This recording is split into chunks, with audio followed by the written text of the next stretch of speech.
54 స్థానాలు ఉన్నవేనండి 175 మంది శాసనసభ్యులు తీయండి 175 మంది శాసనసభ్యులు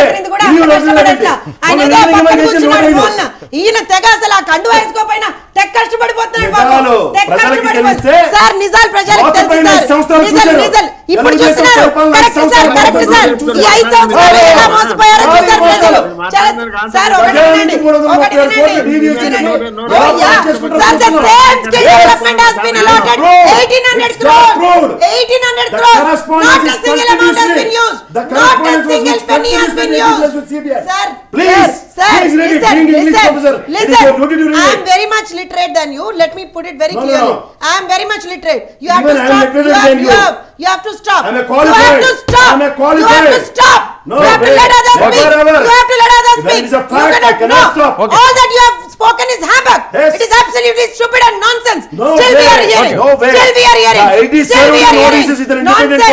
nonsense yes replied four times whatever you speak Prasad గారు మీరు మాట్లాడేదానికి ఒక అంతు పొంతు లేదు ఎందుకంటే మీరు కేవలం వాళ్ళని ప్రసన్నం చేసుకోవడానికి మాట్లాడుతున్నారు మీరు మాట్లాడేది నోరు మూసుకున్నా కదా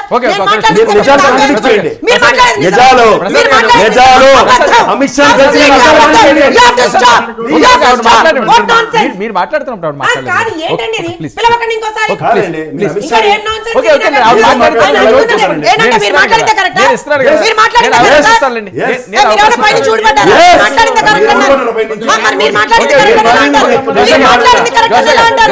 have to let our voice to be heard you have to let our voice to be heard you have to let our voice to be heard you have to let our voice to be heard you have to let our voice to be heard you cannot bulldoze no way not you are starting bulldozing me you are initiating for the bulldozing of my argument it is not Andhra Pradesh assembly where you can bulldoze people understand that first okay పద్ధతి లేదేమీ లేదు అరే మిగతా వాళ్ళు మాట్లాడతాను interrupt చేయనప్పుడు నేను మాట్లాడనప్పుడు ఎందుకు interrupt చేస్తానండి జోషా గారు నాకు మిగతా అవసరం మీరు అంత ఛాన్స్ ఎందుకు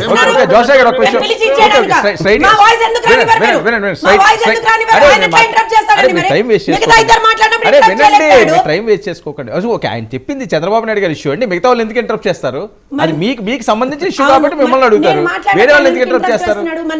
సరే వినండి నేను చెప్పిన పాయింట్ సరే ఓకే మీరు పొత్తులో ఉన్న పార్టీ ఒక పక్క ప్రచారానికి వెళ్తుంటే అడ్డుకుంటున్నారు ఒక పక్క శంకరాభరణంలోని పెద్దగా ఇబ్బంది లేని పరిస్థితి రాకదలరా అని లో ఇబ్బంది లేదు పవన్ కళ్యాణ్ ఎందుకు టార్గెట్ చేస్తున్నారు పవన్ కళ్యాణ్ గారిని ఎందుకు టార్గెట్ చేస్తున్నారు అని అంటే అది ఇవాళ కాదండి ఆ రోజున వైజాగ్ నుంచి కూడా టార్గెట్ చేస్తున్నారు ఆ రోజున మేము దానికి అగైన్స్ గా మేము మాట్లాడాం ఇవాళ ఏంటంటున్నారు ప్రధాన ప్రతిపక్షం మీరైతే ఆయన ఏంటి సార్ ఎవరైనా సరే జగన్మోహన్ రెడ్డికి అగైన్స్ గా ఎవరు మాట్లాడినా సరే they have a problem with that ఇక్కడ ఇప్పుడు చూడండి మీరు